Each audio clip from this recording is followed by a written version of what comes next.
इस दुनिया में अगर कोई मेहनत कर रहा है तो उसकी एक मंजिल होती है जो वो हासिल करना चाहता है। 0.01% ही कुछ ऐसे लोग होते हैं जो नॉन प्रॉफिट को अपनी लाइफ डेडिकेट कर देते हैं, और जो बचे 99.99% लोग होते हैं they work to get rich, to have a good lifestyle, to have luxury और to get famous and most importantly to get power. पर कभी कभी इस मंजिल को पाने के लिए लोग बहुत से गलत रास्ते भी चुन लेते हैं। शुरुआत में ये चीज़ें काफ़ी ज़्यादा एक्साइटिंग होती है, धीरे धीरे लोग पावर गेन करते हैं, उनका जो डर रहता है वो लोगों में बना रहता है। लेकिन ज़रूरी नहीं है कि हर ऐसी कहानी एक हैप्पी एंडिंग के साथ ख़त्म होती है। Human needs are never satisfied. कुछ इसी तरीके से पावर और ग्रीड भी है, लोगों को जितना मिलता है उतना उन्हें कम लगने लगता है। ऐसे ही ये कहानी है पाब्लो एस्कोबार की, AKA drug lord, drug mafia, don और Robin Hood. And he was the first narco terrorist, जिसके कारण हजारों लोग including police officials, innocents and even politicians were killed. Now before I start this video, जिन लोगों ने Narcos देख रखी है उन्हें पाब्लो एस्कोबार के बारे में पता होगा,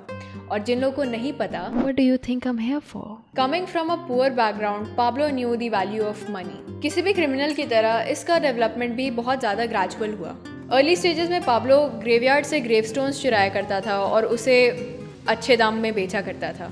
उसके साथ साथ वो रॉबरी में भी इन्वॉल्व था, including stealing cars and threatening people. आगे चलकर ही started doing drugs and dealing them as well. लेकिन इस टाइम तक वो लोगों के अंडर काम किया करता था, तो वो जो भी चीज़ें करता था उसका एक बॉस था, उसके अंडर वो काम किया करता था। He wasn't a boss yet. जब पाब्लो एस्कोबार 22 साल का हुआ, then he worked for illegal import and export of cocaine. बाद में चलकर ही किल्ड हिज बॉस, और उसके जो बॉस के आदमी थे उसको उसने अपने अंडर कर लिया, and then he was the head of the organisation. और उसने अपने इस ऑर्गेनाइजेशन को नाम दिया मेडेलिन कार्टेल। जितने पैसे पाब्लो एस्कोबार इन इलीगल एक्सपोर्ट और इम्पोर्ट से कमाया करता था, वो उन पैसों से अलग अलग सिटीज़ में ज़मीन लेकर वहाँ पर कोकेन की खेती कराया करता था। फिर वहाँ से कोकेन वो इम्पोर्ट करके मेडेलिन में उसको फिर प्रोसेस किया करता था और उसे फिर बेचा करता था। और जितने भी कोकेन प्रोसेस किए जाते थे फिर वो कोलंबिया के डिफरेंट पार्ट्स में बेचे जाते थे। 1970s और 1980s के दौरान यूएस में कोकेन की डिमांड बढ़ती चली गई because people were becoming addicts. और इसी तरीके से देखते ही देखते पाब्लो एस्कोबार का बिजनेस ग्लोबल हो गया। 80% of the market was under Pablo Escobar, और धीरे धीरे वो बहुत ज़्यादा ताकतवर होता जा रहा था। वो अपने इस ड्रग ट्रैफिकिंग के लिए बहुत बार अरेस्ट हो चुका है, लेकिन वो बार बार छूट जाता था because he used to bribe all these officials, और वो उसे फिर जाने देते थे। Señores, les voy a decir quién soy. Yo soy Pablo Emilio Escobar Gaviria. He bought many airplanes to traffic all these cocaines. वो लिटरली एयरप्लेन्स के चक्कों में कोकेन को छुपा कर ट्रांसपोर्ट किया करता था, जिस पे किसी का भी शक नहीं जाता था।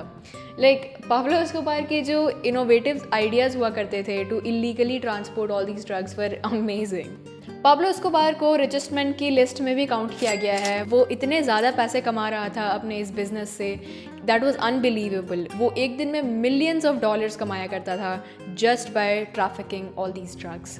वो इन पैसों को कभी कभी जंगल के बीचों बीच दफना दिया करता था क्योंकि उसके पास पैसे रखने की जगह नहीं थी। पाब्लो एस्कोबार ने गरीबों के लिए बहुत कुछ किया है। उसका एक ऑर्गेनाइजेशन था जिसके अंडर उसने बहुत सारे गरीब फैमिलीज़ को घर दिया, उन्हें एजुकेशन प्रोवाइड की और उन्हें अच्छे से ट्रीट किया करता था, और इन रिटर्न कई सारे लोग उसे एक भगवान का दर्जा देने लग गए।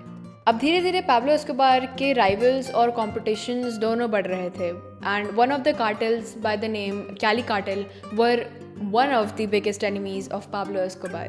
And Cali Cartel had even tried to bomb Pablo Escobar, और उन्होंने 700 किलो के डायनामाइट यूज़ किए थे इसके लिए।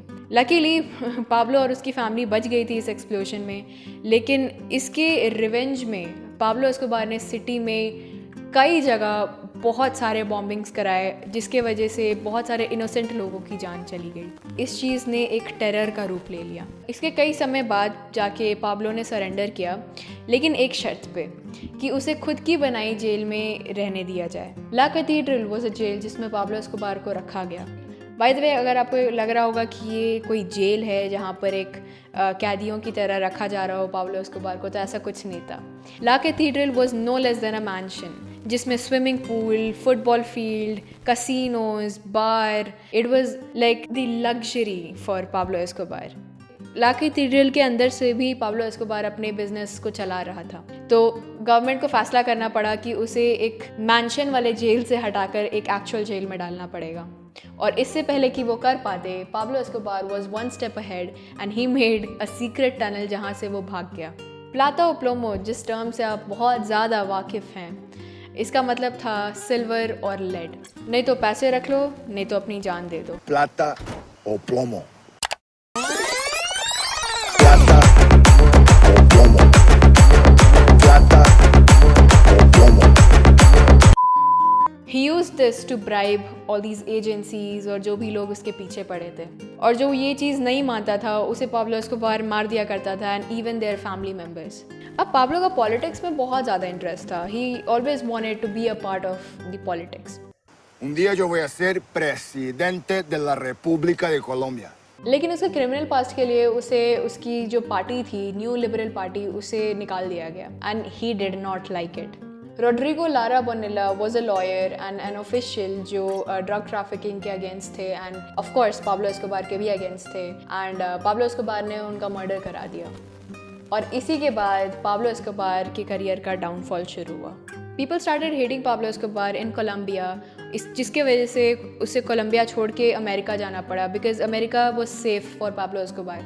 But soon Colombian government cooperated with American government to catch Pablo Escobar. उसने बच्चों और कई लोगों को गन और मोटरसाइकिल की ट्रेनिंग दे रखी थी, ताकि अगर कोई भी पाब्लो के बारे में पूछने के लिए आए उनके पास, वो स्ट्रेट अप उन पे गन चला दे। वो पूरी दुनिया से छुपता रहा अंटिल 2 दिसंबर 1993, जब both US and Colombian government tracked him down और shot him, और that was the end of Pablo Escobar. But ये एंडिंग इतनी सिंपल नहीं है। लोगों को लग रहा था कि पुलिस ने पाब्लो एस्कोबार को मारा है, एंड जो दी एंड हुआ है वो गवर्नमेंट के हाथों हुआ है, पर ऐसा नहीं था। पाब्लो एस्कोबार कभी भी पुलिस के हाथों नहीं मरना चाहता था, so he shot him instead. उसने अपने आप को अपने राइट ईयर पे गोली मार दी थी, इससे पहले कि पुलिस ऑफिशियल उसे मारते, and that's how he died. और उसके बाद उन्होंने गोली चलाई। ये उन्हें उस टाइम पे पता नहीं चला था, but after this they got to know it, but they still refuse to accept it that Pablo Escobar had committed suicide. Sebastian Marroquin, Pablo Escobar's son, says in an interview कि Pablo Escobar ने उसे भी ऐसी training दे रखी थी कि police के हाथों या फिर किसी और के हाथों मरने से अच्छा है कि आप खुद की जान ले लो। और वो इसे ये टेक्निक बताया करता था कि राइट ईयर में मारने से मौत जल्दी होगी, because it directly hits the brain और उसके बाद से आदमी मर जाता है। पाब्लो एस्कोबार की डेथ के बाद उसकी family has suffered a lot. Sebastian के ऊपर $4 मिलियन का प्राइस रखा गया था, और उसके कारण उसे दुनिया से 20 सालों तक छुप के रहना पड़ा। Now you might be thinking that Pablo Escobar तो मर गया, उसकी फैमिली को छुप के रहना पड़ा। Now what about the money? इतने सारे पैसे गए कहाँ? वेल, ज़्यादातर जो पैसे थे वो डिस्ट्रीब्यूट कर लिए गए amongst the authorities and government themselves. और ऐसे ही धीरे धीरे करके कोलंबिया रिकवर्ड, और जितने भी बॉम्बिंग्स हुए थे, जितना भी डिस्ट्रक्शन हुआ था, वो धीरे धीरे रीगेन कर लिया गया। बट स्टिल आज के टाइम पे भी there are group of people, there are communities who praise Pablo Escobar, जो उसे अपना भगवान माना करते थे because of his behaviour towards the poor. इस पूरे कहानी से हमें क्या सीखने को मिला? Kids, stay in school, don't do drugs, and do not provide it. So that was it for this video. I hope you liked this video, and if you did, then press the like button, subscribe to this channel, और comment करके बताओ कि what else you know about Pablo Escobar, and अगर आपने Narcos देखी है कि नहीं, because I like that a lot. I binge watched the entire season, और I loved it. So yeah, that's it for this video. I'll see you in my next video. Till then, bye bye.